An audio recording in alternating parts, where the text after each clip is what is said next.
And everyone, I'm your girl, Celestina. Welcome back to Beautify Your Mind is Silly. Here we talk about balance, attitude, reacting versus responding, and emotional intelligence. Last week, we actually started the topic reacting versus responding. We've already established the fact that in English dictionary, both words are alike, okay? And then I also give my definition of response and reaction. I said the response is a way for that feedback or action given to something or someone, while reaction is abruptly acting on your emotions, saying or doing something based on how you feel at that time due to what has been happening or what has happened. If you've not checked out that video, I'll suggest you do so that we'll be on the same page on this. Last week, I concluded by saying that this week, I'll bring examples, life examples of things that happen to us and how some of us react. I also added how we should respond. So, just pay close attention. And like I said last week, if you fall into the category of always reacting, knowledge is here. So it's a good time to correct it.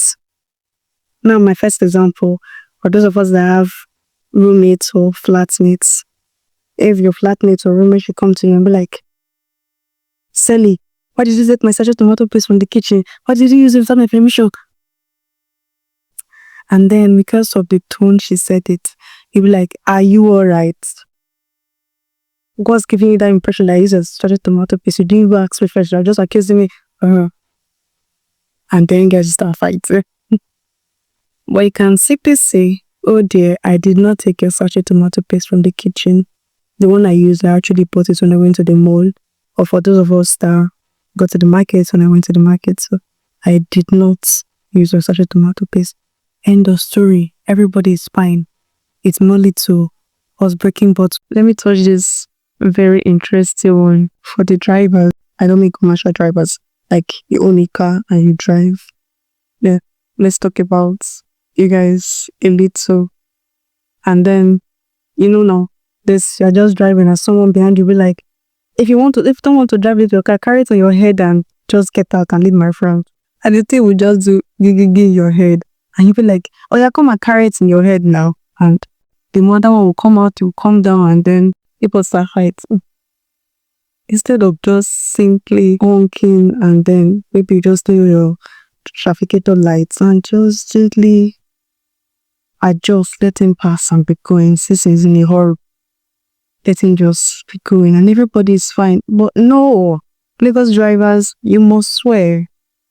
And then all of that, and this is your swear words and it's actually really not necessary. Probably that person is coming from somewhere that is not really in a good place. And I know you want to say something that will still addressed later, but let's keep going. Where's it going? What about mockery? That one is kind of very common. And then somebody will just be like, they are doing something, and then they will just come and start mocking you and all of that. And then what you would do, how you react, is you'll just shaking out and then just close that chapter of your dream because someone laughed at you while you attempted doing it. No, a better way to actually respond to that is to keep at it. Alright? And then let them get used to the fact that you are doing this thing. They'll come around it. And the part I like better is the results. When the results start coming and they now become fans and they want to come and learn. And please, when that time comes, love them and just teach them and don't do payback or for I know you know what I mean. Let's talk about this one. This one is very funny because I'm somewhat in that place. Body shaming. Yes, body parent. And as well, just like, Sadie, why are you so short? In fact, you're not short, you are brave. Someone actually told me then I'm summarized. Can you imagine that? Disclaimer, I'm not short, please. Alright, so how we react to this thing most times is that they'll be like, Sally, why are you so short? I'm like, at least I'm taller than your future. Or at least I'm taller than your back accounts. That kind of thing. And the person will go back over and start thinking, oh, she's taller than my phone. Does that even mean and all of that? But then the better way I do it now, like responding is, I'm the landmark, bro. Or I'm the landmark, sis. You're taller than me. You are too tall. You're shorter than me. Oh, you're too short. And we just laugh over it and everybody's fine. Instead of throwing someone into the pressure. I know you want to say, aura for aura, I started it. The energy you give me, I give back. But then, someone that is hurting will always give out. You don't need to reciprocate that. Right? The goal is to make the world a better place, and that's what we are aiming at.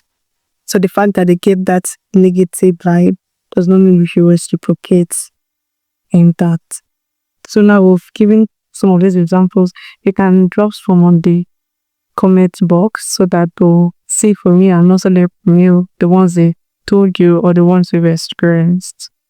So what can we deliberately do that will help us to respond more and not really react? According to Daniel Goleman in his book Emotional Intelligence, he explains something that you should let me call it channel now. It's negative thoughts and replace it with a positive one. You are thinking negative, you are thinking hurt, you are thinking sadness, or maybe you are even dwelling on what went wrong during the day or what somebody did. Instead of just remaining there, said that you should replace that thought with a more positive one, with the one that made you smile, with that beautiful deal you just closed, and you see how you feel, your emotions changing for the better. Another way we can do it is by giving excuses for people's action. I do that a lot. Somebody says something or does something to me, I'll be like, probably I'm the one just thinking like this. Probably it's not actually his intention. Probably that's not what he or she meant.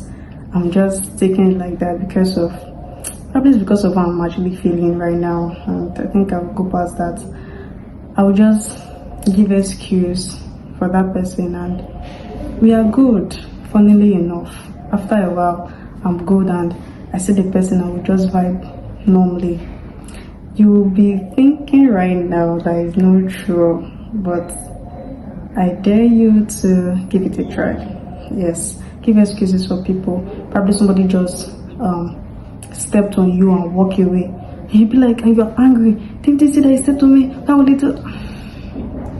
Simply saying probably he didn't even know, he's not aware that he stepped on me, is probably the reason why he did not apologize, can soften the whole thing and you feel better.